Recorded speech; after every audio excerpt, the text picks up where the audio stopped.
Yin wannan abu da malaman addinin musulunci ke yi, shiga cikin siyasa da sa baki a cikin maganar siyasa wanda bai shafe su ba, na ɗaya daga cikin abin da ya sa a arewacin Najeriya ake matuƙar jin haushin su. Wasu ma kan iya furta baki sannan su daddana musu ashar, wasu kuma su faɗi magana marasa daɗi a kansu. Kamar yadda ɗaya daga cikin malamin addini mai suna Sheikh Musa Yusuf Asadu Sunna ya fito ya bayyana wasu kalamai akan ɗaya daga cikin ɗan jam'iyyar APC Abdulaziz Yari, wanda Bola Ahmed Tinubu ya naɗa shi a matsayin mai kamfe ɗin shi a shekara ta 2027.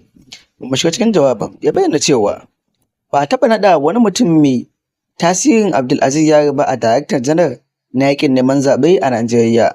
Ko shakka ba na yi, wallahi akwai waɗanda za su zaɓi Tinubu da APC saboda kawai darajarsa da kuma mutuncinsa. Ko bai ci su zaɓe shi ba, kuma naɗin nasa zai yi tasiri sosai.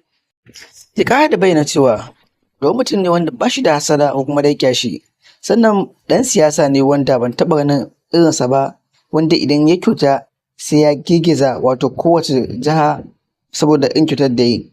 Wannan su ne wasu daga cikin kalaman da Sheikh Asadu Sunna ya fito ya bayyana kan Abdulaziz Yari, wanda za mu iya bayyana cewa in wannan yabo da kuma jinjinawa da yawa Abdulaziz Yari duk akan menene?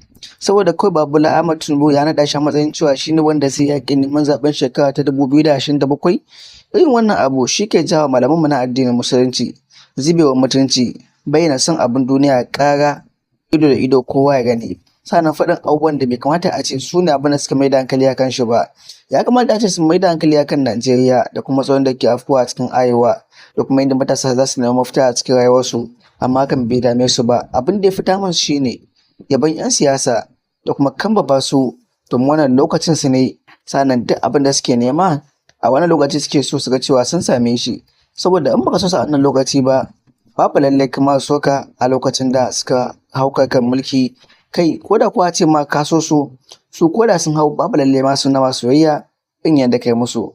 To me yasa malaman addinin musulunci especially na arewa wasu daga cikin su suka mai da hankali akan 'yan siyasa a wannan karan?